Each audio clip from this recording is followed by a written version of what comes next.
Bonjour et bienvenue à Voyage dans l'espace, où que vous soyez dans l'univers, nous espérons que vous allez bien.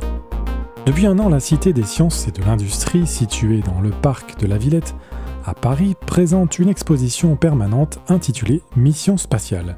Cette exposition, qui s'adresse aux 8 ans et plus, a pour objet de nous faire comprendre les enjeux humains liés à l'exploration de l'espace, notamment à l'aide de maquettes et d'expériences immersives et interactives. On nous fait même visiter la future station orbitale Lunar Gateway, ainsi qu'une base lunaire. Et oui, c'est l'occasion pour nous d'avoir l'impression d'être sur la Lune. Il n'y manque, paraît-il, que la faible gravité lunaire pour s'y croire.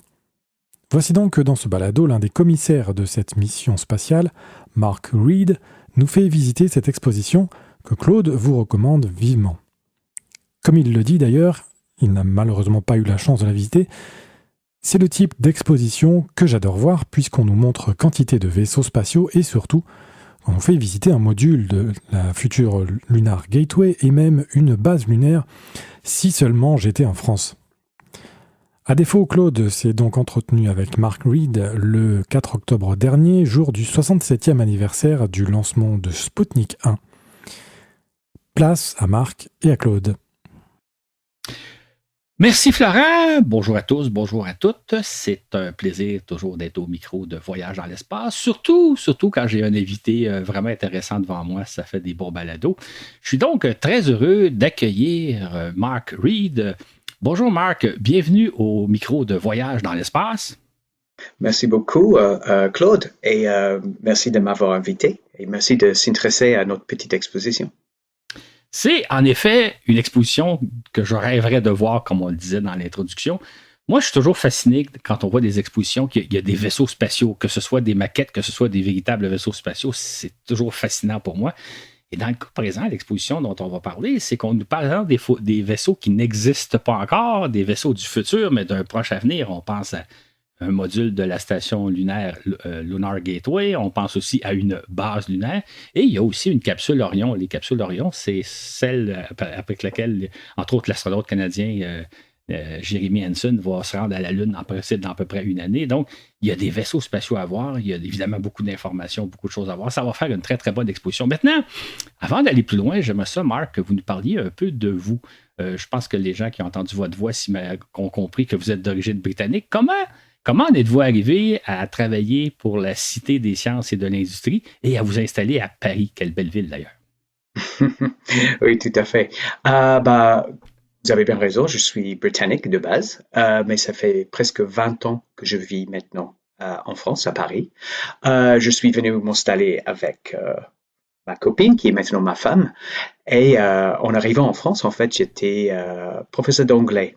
J'ai enseigné l'anglais comme langue étrangère pendant plusieurs années. Mais j'avais toujours un petit intérêt pour la science que j'ai depuis tout petit. Donc, je voulais un petit peu continuer à relancer mes études. Et du coup, pendant que j'ai bossé en tant que prof d'anglais, en fait, en parallèle, j'ai commencé de faire des études en sciences de l'environnement. Donc, j'ai fait une deuxième licence. Et ça m'a pris quelques années. Mais après 5-6 années, en fait, j'arrivais à la fin de mon licence et j'arrivais aussi un petit peu à la fin de mon intérêt pour continuer d'enseigner l'anglais. Donc, je cherchais de faire d'autres choses et j'ai eu une rencontre très heureuse un jour en donnant justement un cours d'anglais à un groupe de scientifiques. J'ai eu la chance de rencontrer un primatologue. Un primatologue, si vous ne savez pas, c'est quelqu'un qui travaille avec des grands singes, comme les gorilles, les chimpanzés, etc. Et en discutant avec elle, elle m'a parlé d'un projet auquel elle assistait au Muséum national d'histoire naturelle à Paris. Et elle m'a parlé d'un métier qui s'appelle muséographe. Et je me suis dit, mais c'est quoi ce métier? Je ne connais absolument pas. Et elle m'a expliqué. Et tout d'un coup, j'ai eu un moment d'éclairage. Je me suis dit, mais c'est ça le métier que j'aimerais faire. Et donc, je vais une longue histoire très courte. Elle m'a mis en contact avec le muséographe avec lequel elle bossait au muséum. Et à la fin, je suis allé le voir. Et elle m'a parlé de son métier. J'étais confirmé dans mon envie d'apprendre plus sur ce métier. Et ça se trouve qu'il y a un master en muséologie proposé par le Muséum d'histoire naturelle. Et j'ai eu la chance, j'ai pu m'inscrire. J'ai passé 2 ans de faire un master. à la fin duquel on sort et on cherche du travail. Mais pendant ce temps-là, j'ai eu 2 stages. Pendant mes études, j'ai eu la possibilité de faire 2 stages professionnels et j'ai fait mes 2 stages à la Cité des sciences et de l'industrie, à La Villette. Et c'est un musée, c'est un centre scientifique, c'est pas un musée, mais c'est un centre scientifique qui m'intéressait beaucoup, beaucoup. Et je me suis dit, c'est ici que j'aimerais bosser. Donc, au fin de mes 2 stages, j'ai passé 1 ou 2 mois à chercher du travail, un peu désespérément, mais juste avant Noël, j'ai eu un appel de mon ancien chef qui m'a demandé si j'avais peur des serpents ou ou des araignées. Et j'ai dit, non, non, j'adore tout ce qui grimpe, tout ce qui rampe, tout ça, c'est. Elle dit, on a peut-être un projet pour vous. Et c'est comme ça j'étais embauché pour mener mon premier projet à la Cité des. En fait, c'était au Palais de la Découverte, au centre de Paris. C'était une exposition qui s'appelait Poison sur les animaux venimeux et vénéneux.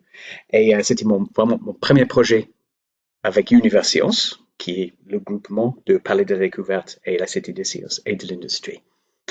Et là, je suis là maintenant depuis 6 ans. Et Mission Spatiale, c'était mon 3e projet. C'est quand même intéressant dans la vie. On fait des rencontres tout à fait par hasard qui vont changer notre existence. Je pense qu'on a tous des exemples comme ça. Vous en avez un bel exemple. Dites-moi, aujourd'hui, vous êtes chargé de projets muséographiques, donc à la Cité des sciences et de l'industrie. En quoi consiste votre travail? Qu'est-ce que c'est ça, un chargé de projet en muséologie? Alors, donc, à la Cité des sciences et de l'industrie, c'est assez grande comme centre de sciences. On a une grande équipe de muséographes. On est une trentaine à peu près. Et notre travail consiste essentiellement à mener un projet d'exposition du début jusqu'à l'ouverture de l'expo. Et pendant la conception d'une exposition, il y a plusieurs phases à assurer, mais en gros, le muséographe, c'est une sorte de chef d'orchestre. Donc, c'est à nous, en fait, de coordonner, en fait, toutes les différentes personnes qui interviennent sur le projet pour mener le projet à bien. Exactement. Et justement, vous avez participé à la conception de l'exposition Mission Spatiale dont on va parler dans quelques instants. Comment on prépare une exposition? Comment ça se prépare une telle exposition? Alors, une exposition à la Cité des sciences de l'industrie, ça peut prendre entre 2 et 4 ans de conception. Le premier partie, avant que nous on rentre dans le projet, c'est ce qu'on appelle la programmation. C'est-à-dire, en fait, qu'il y a plusieurs sujets qui sont explorés, étudiés par notre direction. Et en fait, il y a des choix qui sont faits sur les sujets de l'expo qu'on a envie de traiter. Et Mission Spatiale, c'était un projet qui avait une gestion environ 4 ans. Au début, ça commence avec l'idée. Donc, on avait une exposition existante qui s'appelait Objectif Terre. C'était aussi une exposition permanente qui a passé à peu près 10 ans dans un grand coin de la cité, à peu près 1000 mètres carrés. Et en fait, cette exposition, c'était basée sur l'espace, mais c'était plutôt axé vers le vue de la Terre depuis l'espace. Donc, on parlait beaucoup de satellites et tout ce que les satellites nous permettaient d'apprendre en fait sur l'état de notre planète. Avec tout autour un état de jeu et des expériences en fait qui permettaient le visiteur de comprendre un petit peu les conditions qu'on trouve dans l'espace, donc comment créer une vide et qu'il n'y a pas de son dans le vide. On avait un fusée à eau qui amusait beaucoup les enfants. On avait quelques objets, un moteur Vulcan d'un Ariane 5 ou un Ariane, je ne sais plus quel numéro. Et voilà. Donc, une fois que la décision a été prise de refaire une exposition sur l'espace, mais de prendre le sujet un petit peu autrement, en fait, on a reçu, les muséographes, on a reçu ce qu'on appelle la note d'intention. C'est une sorte de petite synopsis de ce qu'on voulait dire dans cette exposition. Donc, en recevant ça, on a vu, OK, donc c'est Ça va être une exposition permanente. Et on a envie de parler du présent et de l'avenir de l'exploration spatiale, robotique et humaine. Parce que on voyait qu'il y avait la NASA, le l'ESA, l'Agence spatiale canadienne, JAXA, etc., qui commencent à reviser la Lune, qui commençaient à réviser la Lune. Et surtout, en fait, il y avait le projet de renvoyer les humains sur la Lune, qui me paraissait très excitant. Donc, on se disait, on est peut-être au début d'une nouvelle ère de l'expression humaine de l'espace. Donc, c'était le bon moment. Et du coup, en fait, il nous a passé le projet et à partir de ça, moi, en binôme avec ma collègue, Sophie Lecuyer, on a commencé à travailler sur le projet. Et en fait, à ce moment-là, on était à 2 ans de l'ouverture du projet. Et donc, finalement, après 2 ans de préparation et de mise en place, l'exposition s'est ouverte il y a 1 an, donc en octobre 2023. Donc, c'est au musée à la Cité des sciences et de l'industrie, on a toujours un volet réservé au spatial. Cette fois-ci, c'est quoi l'angle que vous avez choisi exactement? De quelle façon vous avez choisi de nous parler de l'espace? Oui, on voulait parler de l'espace, à la fois parler comme je vous ai dit, c'est pas une exposition historique, on voulait vraiment parler du présent et de l'avenir de l'exploration humaine et robotique de l'espace.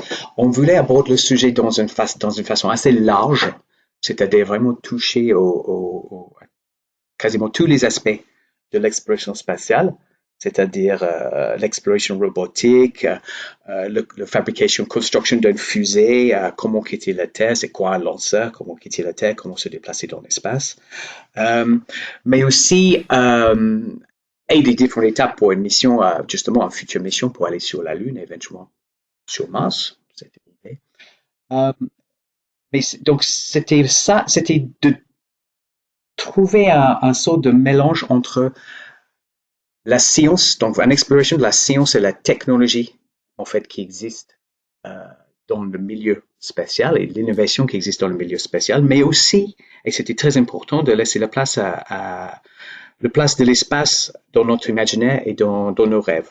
C'était très important pour nous, en fait, d'avoir un sentiment d'émerveillement, de donner aux visiteurs un sentiment d'émerveillement, d'immersion, qu'ils avaient l'impression qu'en fait, ils étaient à un certain moment dans l'expo, dans l'espace, sur la Lune, dans une base lunaire, etc. Donc, c'était vraiment ça, de trouver un équilibre entre le réel, science, technologie, industrie, et le rêve. L'exposition Mission spatiale se décline en 5 parties que nous allons visiter. Les 5 parties, c'est d'abord explorer, voyager, transiter, séjourner et questionner. Dites-moi, Marc, ce serait plaisant si vous nous faisiez faire le tour de l'exposition, un peu comme si on était côte à côte, vous et moi, et que vous nous faisiez visiter l'exposition. Donc, le premier module parle de explorer l'espace. C'est un module qui nous présente, si j'ai bien vu, des robots qu'on appelle des sondes spatiales. En quoi consiste cette première partie de l'exposition?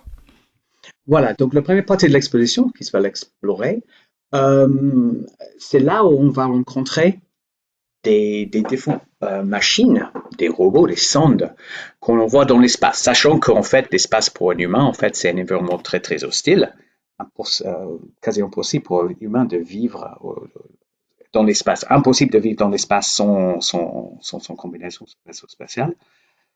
Donc, l'espace est tellement hostile et des objets sont tellement loin, les distances impliquées sont tellement importantes, en fait, que très, très souvent, la plupart du temps, on envoie des robots à notre place, pour explorer à notre place. Donc, en fait, l'idée de cette partie, c'était de vraiment présenter aux visiteurs les différentes typologies de robots qu'on envoie dans l'espace et que le visiteur comprenne, en fait, que selon l'objectif de notre mission, on va choisir une sonde sur la base de ce qu'on veut étudier et ce qu'on veut explorer dans l'espace. Donc, on a plusieurs types de sondes, une petite partie introductive. En arrivant dans l'exposition, en fait, vous êtes confronté, vous êtes présenté, vous vous trouvez devant 5 petites vitrines et chaque vitrine représente une typologie de sonde. Donc, c'est des objets faits par un sculpteur, donc c'est pas des reproductions exactes, mais c'est très évident ce qui présente. Donc, on a un télescope qui est représenté par le James Webb. On a un orbiteur, qui est un petit sonde qui est mis en orbite autour d'une planète ou un astre, comme une comète ou un astéroïde. On a un atterrisseur. Celui qu'on a choisi, c'est InSight, qui est un atterrisseur qui a mené une mission sismologique sur Mars dans ces dernières années. Nous avons un rover et à la fin, on a une sonde d'espace profond. Donc, en fait, c'est Voyager. On prend c'est Voyager 1 ou 2. Et chacun de ces petits objets, en fait, va parler en première personne de son parcours et de sa mission.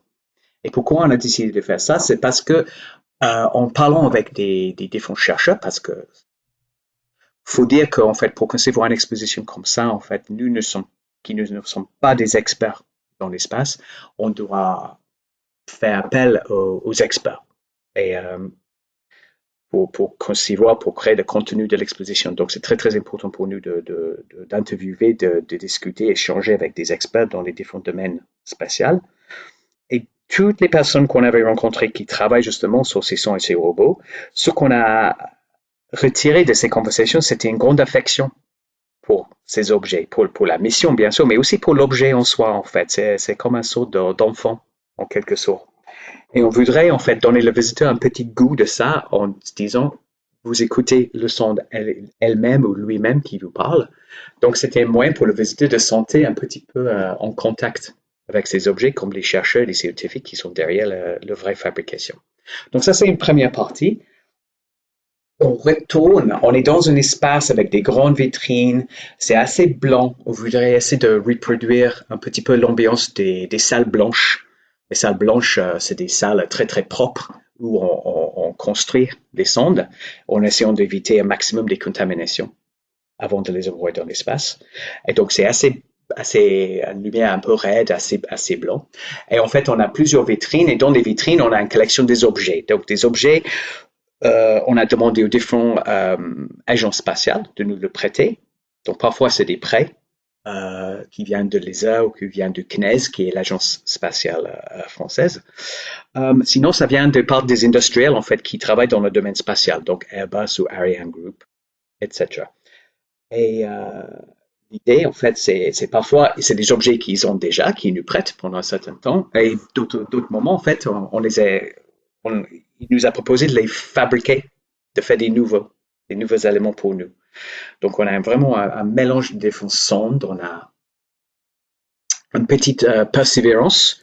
C'est pas à taille réelle, malheureusement. Ça aurait été sympa, mais c'est à moitié taille, mais c'est déjà une super maquette. Donc, on parle justement de mission Perseverance et des différentes missions martiennes avec des différents types de rovers. On a JUICE, qui est une sonde qui est actuellement en route vers Jupiter pour étudier les lunes glacées autour de Jupiter. On a Cassini-Huygens. Enfin, en fait, on a Huygens, qui est l'atterrisseur, en fait. C'est un petit atterrisseur européen qui a été envoyé il y a quelques années vers Titan, une des lunes de Saturne, pour prendre des mesures dans l'atmosphère.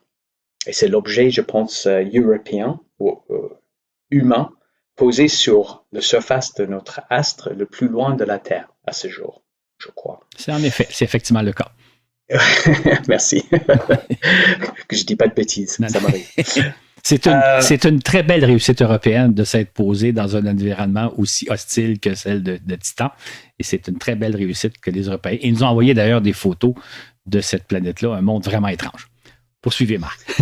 Oui, non, c'était assez, ouais, c'était super comme histoire, celui-là. Donc, en fait, chaque objet a son petite anecdote, comme je vous donne là maintenant.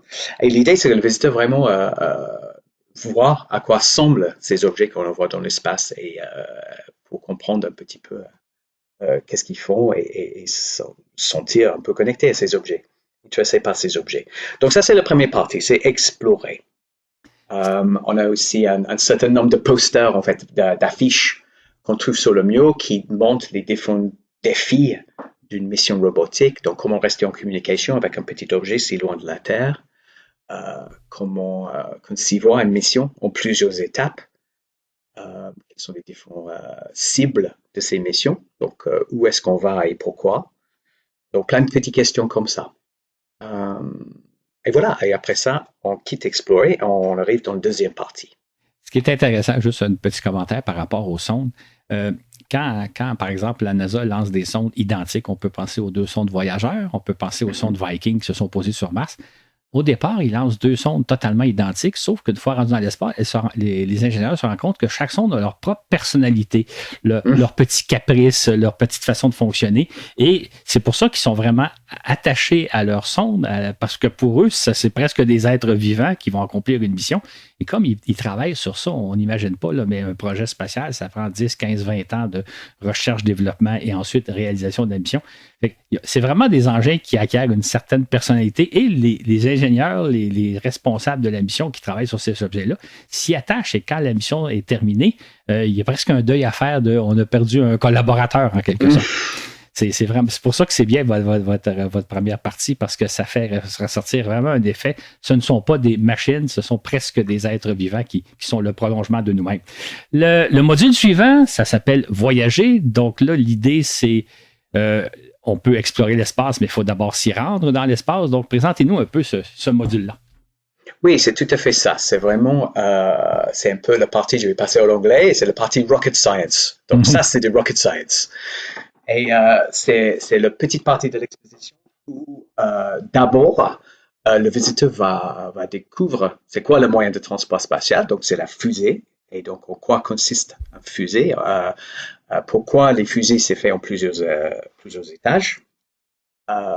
Comment et surtout comment s'extrait de la gravité terrestre en fait. Donc en fait la première partie c'est axé autour de l'idée que pour s'extraire de la gravité terrestre, en fait il faut un grand engin en fait. Il faut qu'on s'appelle un lanceur, un fusée, et que la plupart de la majorité de cet engin, en fait, c'est des propagales, en fait, c'est du carburant, en fait. C'est pour pouvoir, justement, donner assez de force pour pouvoir quitter la Terre.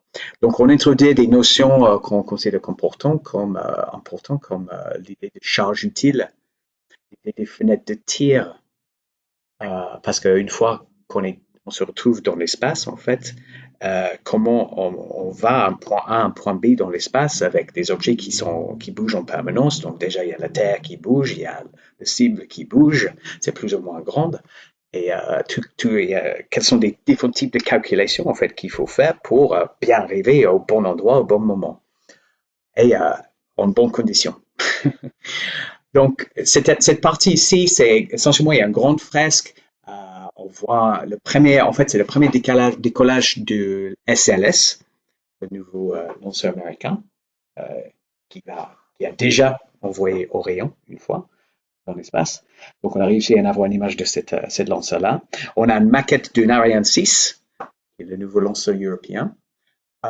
Et on a aussi des films et des multimédia. L'idée d'avoir des jeux et des films, en fait, c'est de pouvoir synthétiser en fait des idées assez complexes derrière le voyage spatial d'une façon et les aborder d'une façon un petit peu décalée, un petit peu humoristique, mais qui reste très informative, que le visiteur comprenne un petit peu le défi que ça représente déjà d'envoyer un objet dans l'espace et une fois dans l'espace, envoyer à sa destination.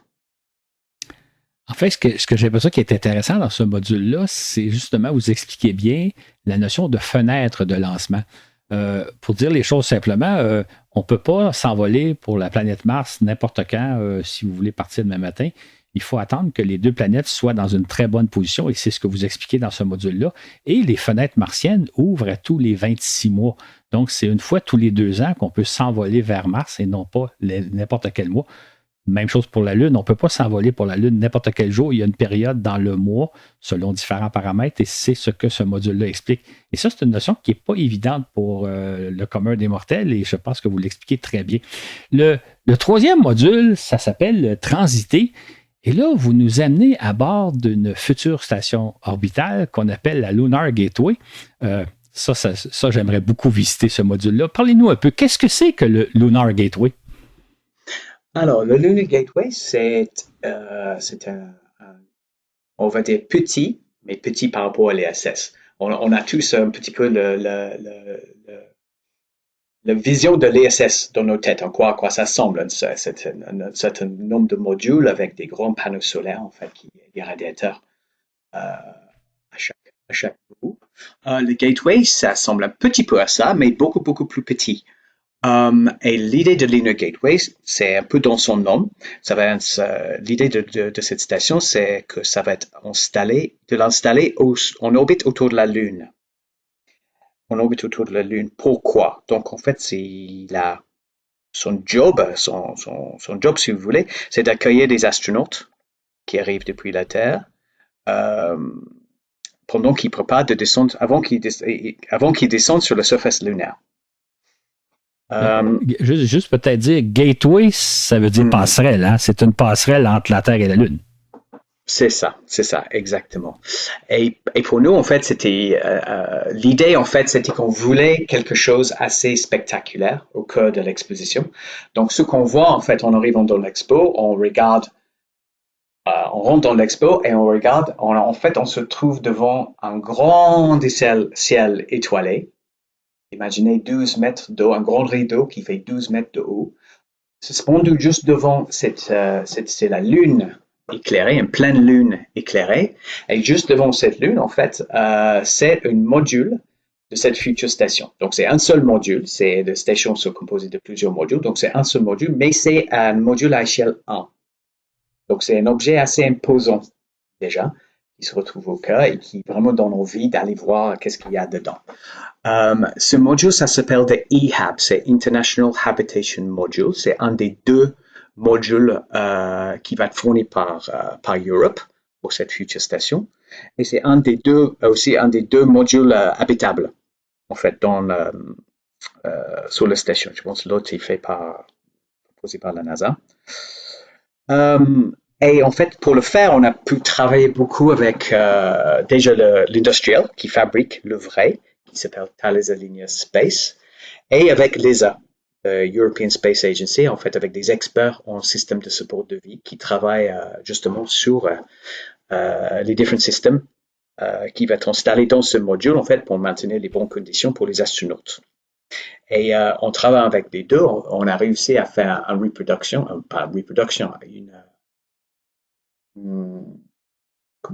une représentation de à quoi peut ressembler en fait ce module une fois qu'il est installé, une fois que les astronautes sont dedans. L'idée, c'est que vous entrez dedans et vous sentez en fait que que vous êtes là avec les astronautes en orbite autour de la Lune. C'est donc vraiment l'occasion de visiter l'intérieur d'un vaisseau spatial. Je ne l'ai évidemment pas vu, mais j'ai l'impression que les gens doivent découvrir à quel point tout est entassé, à quel point il y a du matériel, à quel point il y a les murs, les plafonds, tout est occupé. Ça donne une idée de ce que c'est un vaisseau spatial et on n'a pas cette idée-là normalement parce que sur Terre, on ne fonctionne pas de cette façon-là. C'est ça, hein? C'est bien ça. En fait, c'était important pour nous de montrer un espace assez chargé. Comme si des astronautes vivaient dedans, en fait. C'était quelque chose dans mes visites à d'autres musées, en fait, parfois ça m'a manqué un petit peu, juste de voir tout l'encombrement, en fait, qu'il y a à l'intérieur d'une module qu'on voit quand on regarde les films sur l'ISS. Nous, on voulait vraiment reproduire ça, de représenter un espace qui était habité.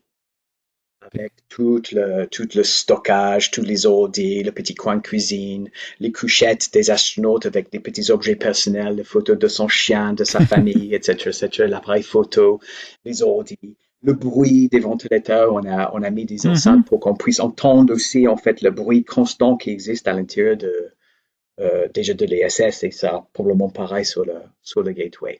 Donc, oui, on voudrait vraiment créer une petite expérience très immersive. Donc, et que le vaisseau aussi comprenne le manque d'espace, en fait, le fait que l'espace à l'intérieur est très contraint.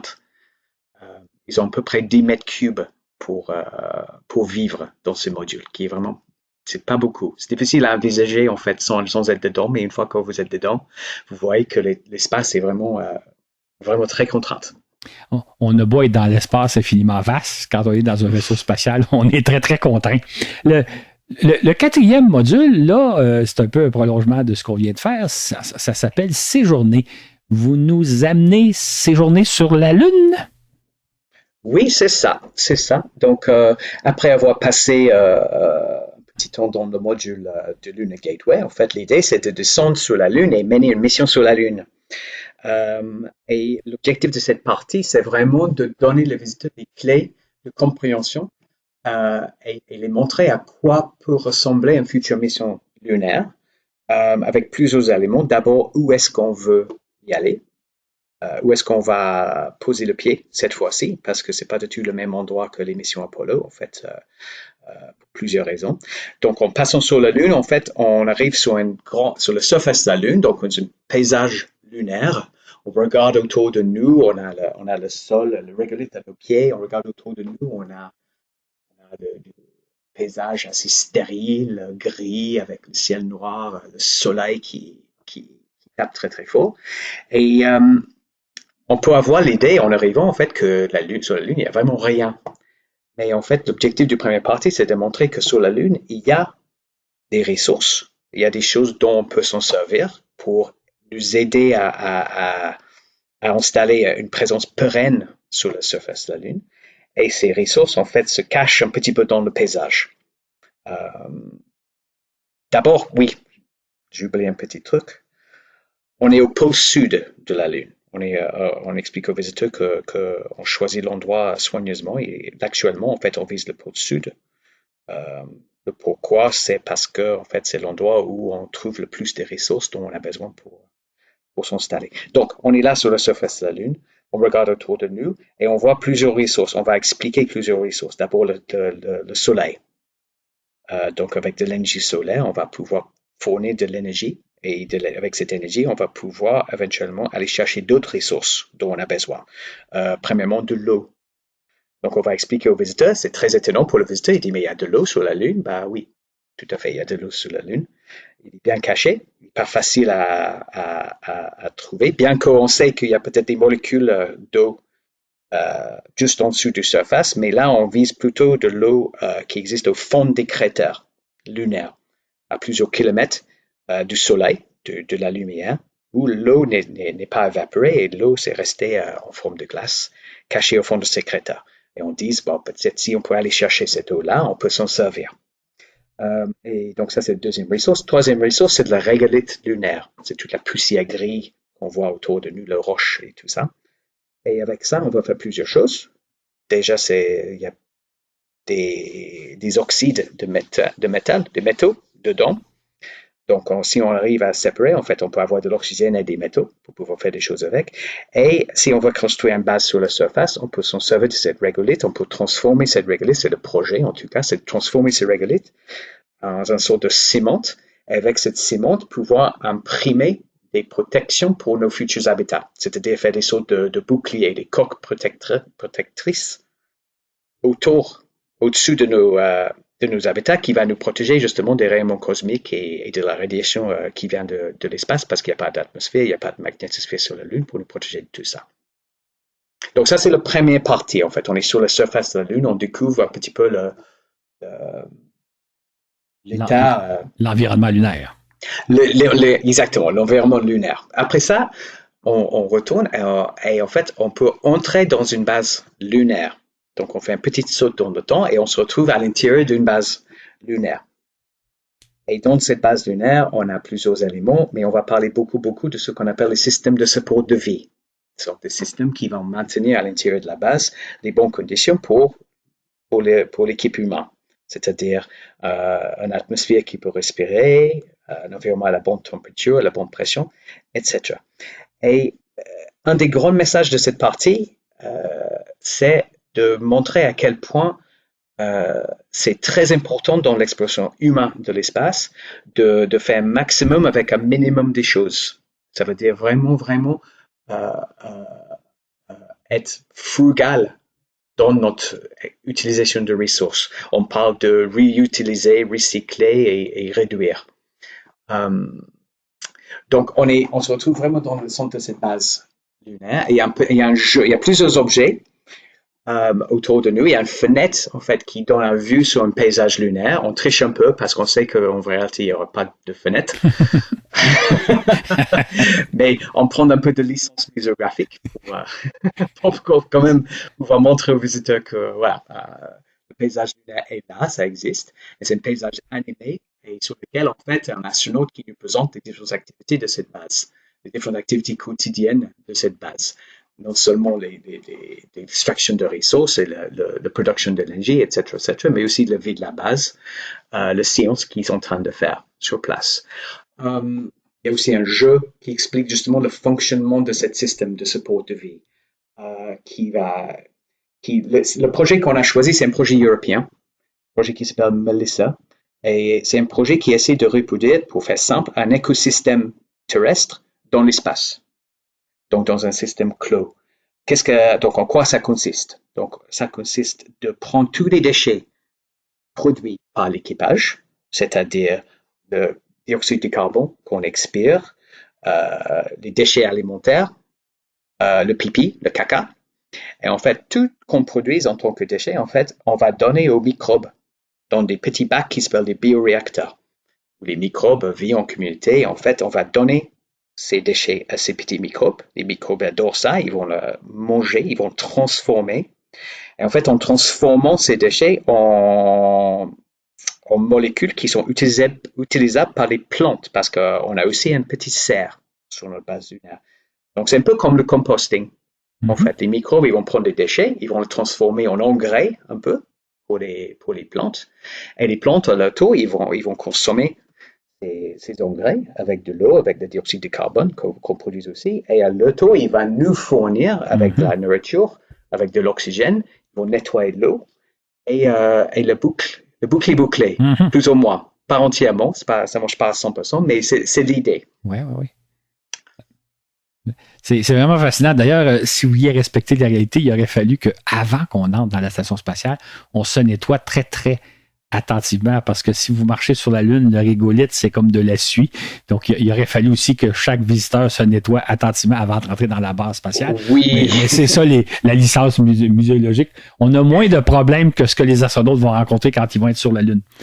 Dites-moi, le cinquième et dernier module, c'est questionner. En quoi consiste cette partie de l'exposition? Questionner, c'est la partie de l'exposition où, justement, on pose la question, qui est une question qui revient un petit peu à plusieurs endroits dans l'exposition, qui est pourquoi envoyer les humains dans l'espace? Comme je vous ai dit, au début du projet, on a rassemblé ce qu'on appelle notre comité scientifique, qui est ce groupe d'experts des différents domaines spatial, en fait, qui va nous aider à créer le contenu et qui valide le contenu qu'on propose pour assurer qu'on ne dit pas trop de bêtises. Et en fait, il y a des personnes qui travaillent pour les agences spatiales, il y a des directeurs, on a une astronaute qui s'appelle Claudie Ignoré, qui a participé à notre comité scientifique aussi. C'est une ancienne présidente d'Univers Sciences. Par ailleurs, donc on ne pouvait pas vraiment imaginer faire sans elle. On a un astrophysicien, on a des personnes, des chercheurs, des ingénieurs qui travaillent justement sur les projets d'émissions robotiques, etc. Mais il y a aussi des sociologues, psychologues, un expert en l'éthique d'aller dans l'espace. Donc, un groupe très hétérogène. Et une chose qu'on a remarqué dès le début du projet, c'est que sur la question d'envoyer l'humain dans l'espace, ils étaient très partagés. C'est-à-dire, il y a certaines dans le groupe en fait qui pensaient que c'était vraiment important d'envoyer l'humain dans l'espace. C'est dans notre ADN en fait d'explorer, de pousser les frontières, d'aller plus loin, toujours essayer d'aller plus loin. Et d'autres en fait qui ont un vue un peu plus pragmatique, qui pensent que c'est mieux d'envoyer des robots. Et qu'on peut apprendre plus de choses en voyant des robots. Et comme on avait cette multiplicité de réponses, en fait, ça nous semblait intéressant de pouvoir présenter tous ces points de vue aux visiteurs.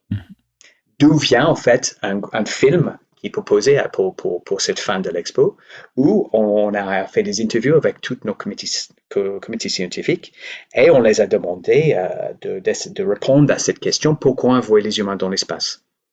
Et les différentes réponses étaient tellement intéressantes, tellement différentes, tellement variées, qu'on a dit, c'est super en fait. Et ça nous a permis de monter un film où on ne répond pas vraiment à ces questions, mais on donne un petit peu les clés de compréhension ou des éléments de réponse aux visiteurs, mais on laisse aux visiteurs la possibilité de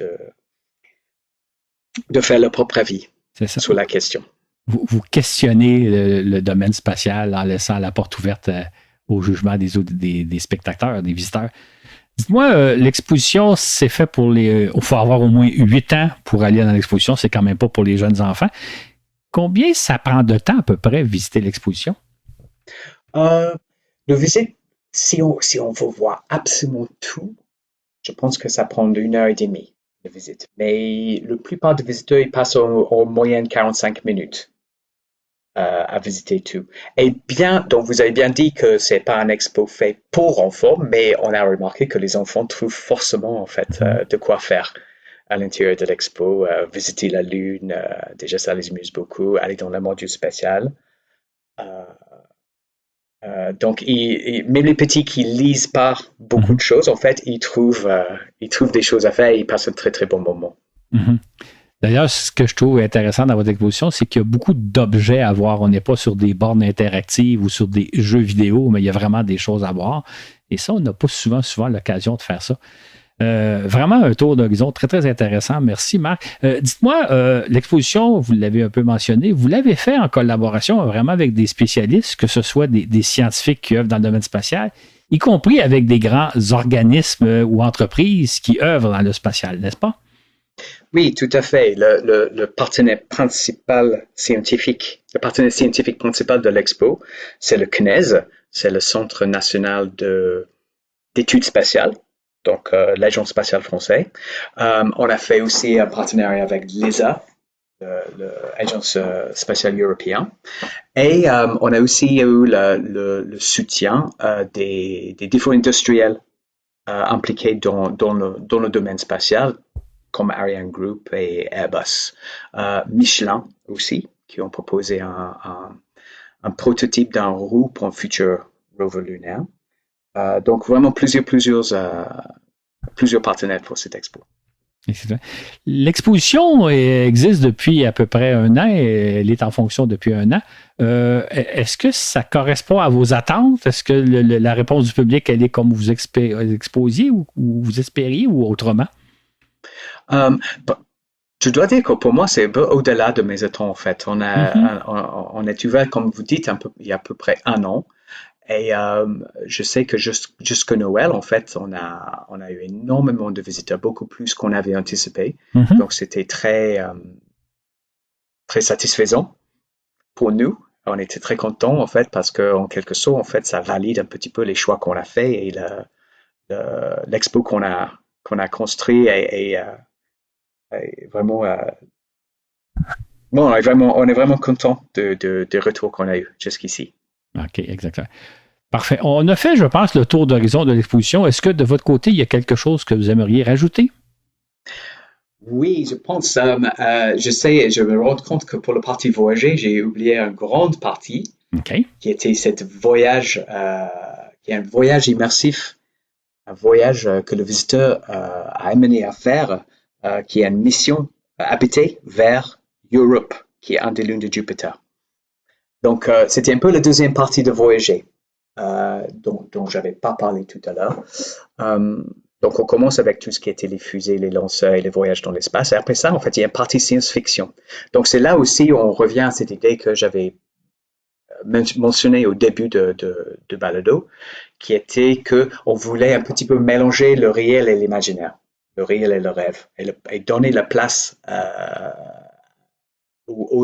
l'imaginaire, en fait, dans l'expo, qui est l'objectif de cette partie. Donc, en fait, on se retrouve devant une sorte de petite salle de cinéma, une salle d'embarquement, et on apprend qu'en fait, on est prêt à embarquer sur une mission de plusieurs années d'explorer l'océan liquide sous un coude glacé de l'Europe, de ces lunes de Jupiter. Donc, l'idée, c'était de montrer aux visiteurs, de faire une visite en plusieurs parties. Donc, le visiteur, on va rentrer dans la première salle où on va faire le décollage. Donc, on s'installe, on est un petit peu penché. Il y a le compteur à rebours qui descend. Et après ça, on se lance. Et notre siège vibre un peu. On quitte la Terre. On a vu de notre lancement. On arrive dans l'espace. Tout s'arrête. Tout le bruit, toutes les vibrations, ça s'arrête. On se retrouve dans l'espace. Et on rejoint une petite station spatiale. Après ça, on quitte cette salle-là, on fait un petit couloir où on essaie de reproduire justement la façon de laquelle une station spatiale peut tourner pour créer une gravité artificielle. Mhm. Donc, un petit moment là, un petit sort de couloir avec des fenêtres qui tournent autour de nous. Mhm. Ça donne un petit peu de nausée si on est sensible, mais c'est pas mal. Et on arrive dans une grande pièce où, justement, on va suivre notre mission. Et l'idée de cette partie, c'était de donner à la fois une expérience assez spectaculaire. Donc, vraiment, les grandes étapes de voyage, on dépasse la Lune, on passe à côté de Mars, et après ça, on va plus loin. Mais aussi de montrer la difficulté de ce type de mission, en fait. L'isolation, on est loin de la Terre, ça va prendre longtemps, on est difficile de rester en contact.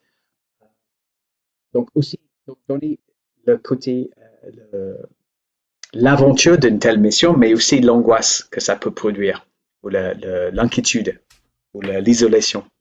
La solitude que ça peut produire aussi. Et bon, je vais pas dévoiler le fin, mais voilà. Donc, Okay. c'est une mission qui est menée vers cette lune.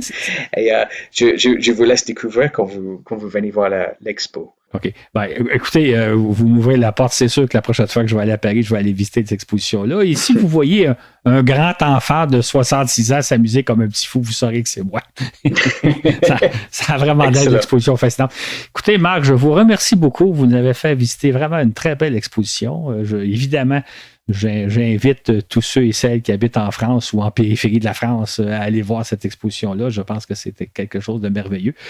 Je vous remercie beaucoup pour ce tour d'horizon et je remercie aussi Aurore qui a eu la gentillesse de communiquer avec nous pour nous proposer cet aspect-là dont j'ignorais. Fait que merci Aurore et au plaisir un jour de vous rencontrer, Marc. Ben, merci à vous, Claude. C'était un plaisir.